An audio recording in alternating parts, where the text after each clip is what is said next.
gospel ministry a hlasak nak jan tha nakan pek ve chanan chunga galum nan renton nak ministry pathian ne thsonak pe chin se timite khaban chimta ka do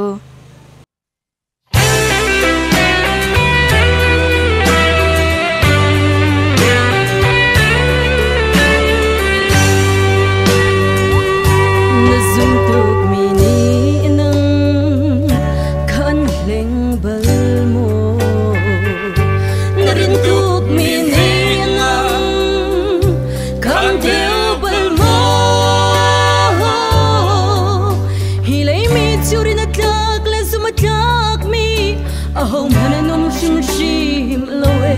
zum ok lag lerin lag tu zisu long asi oh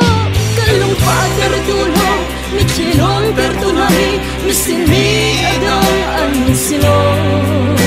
kanto ikan tutuk mi na legan tension tuk mi na kyan si theo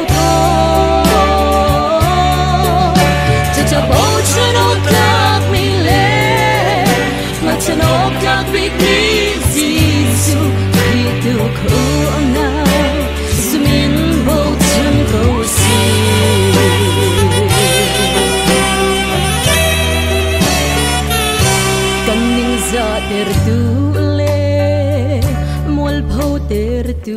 he sung zakak ter tu le tang cha tu hi pen dang le chung dang le mo mun dang a mi na zong kan shim shim loe kan u na la kan chung kha ki an rak si to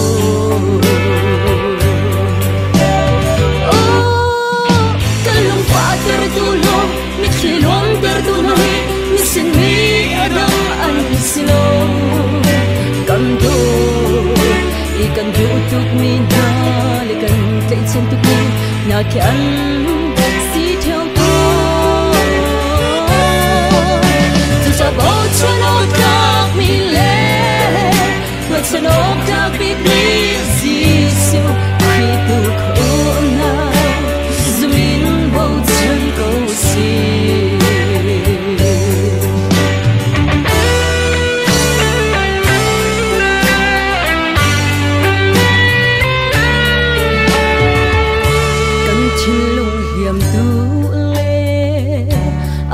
ter tu he kan mi chi luan ter tu le